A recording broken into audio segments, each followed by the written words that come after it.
पे भारत में नदियों को दो पार्ट में बांटा गया है।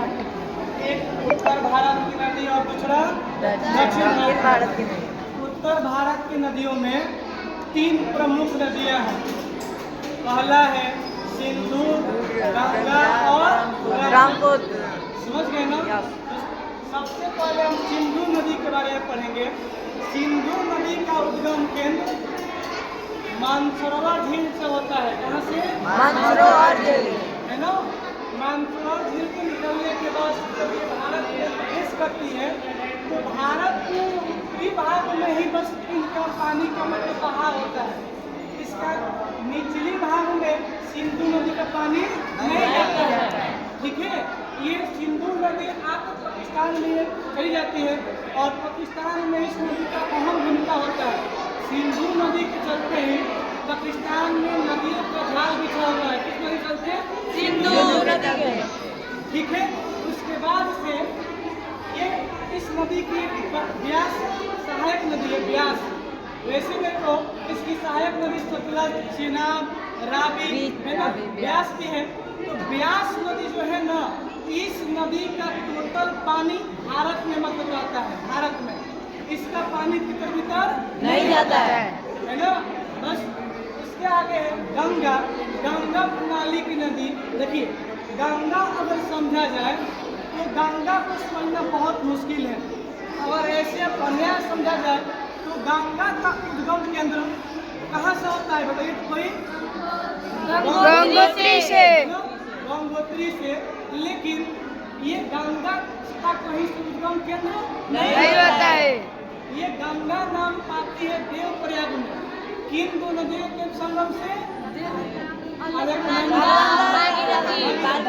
ये देवप्रयाग में संगम करती है ना। और आप जानते हैं प्रयाग का मतलब क्या आता है? मिलन। मिलन। तो ये देवप्रयाग में संगम करके नाम पाती है। दो नदी जब संगम करती क्या नाम पाती है? गंगा। तो यही गंगा हमारे उत्तराखंड, बिहार, उत्तर प्रदेश होते हुए ये पश्चिम बंगाल प्रदेश करते हुए जाती है।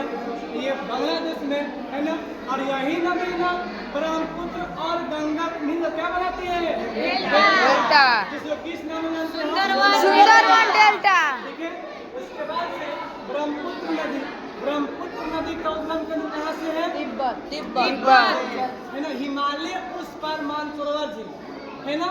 जब ब्रह्मपुत्र नदी भारत में प्रवेश करती है तो सबसे पहले भारत के किस राज्य में? अरुणाचल प्रदेश। वही अरुणाचल प्रदेश से असम होते हुए बांग्लादेश में जाती है और ये बंगाल की खाड़ी में ये भी नदी गिरती है। समझ गए? हाँ। अब ये आपके उत्तर भारत की नदियाँ क्लियर हो गई है ना। अब है दक्षिण भारत की नदियाँ। ठीक है, दक्षिण भारत की नदियों में बस एक नदी पढ़ाए थे, उसे क्या नाम था? गोदावरी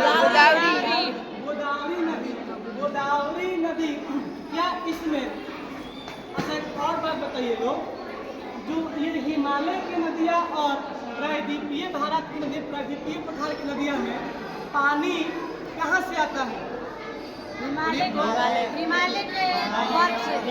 के ग्लेशियर पिघलते हैं, उससे पानी रहता है। और उत्तर भारत की नदियों में ये सालों भर जल पूरी रहती है क्योंकि ग्लेशियर पिघल कर नदियों में पानी भर जाता है। लेकिन ये दक्षिण भारत की नदियाँ, यहाँ की जो पानी है ये मानसून पर डिपेंड करता है। किस पर? मानसून पर। बारिश आएगा, ऐसे पानी भरेगा तभी इसका पानी की प्रवाह होता है। समझ गए? उसी में से एक नदी है कौन? गोदावरी।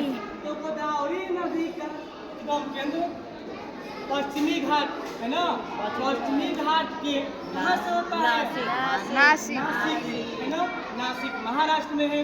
तो इसका उद्गम होता है और ये नदी महाराष्ट्र होते मध्य प्रदेश महाराष्ट्र आती है, करती है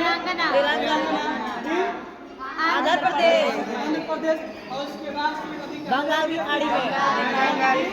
खाड़ी में। समझ गए ना? एक और बात समझिए कि देखिए, आपको ये दक्षिण भारत की कुछ नदियाँ ऐसी हैं जो आपको किसमें दिखती है? अरब सागर में। अगले क्लास में बताएंगे। ठीक है।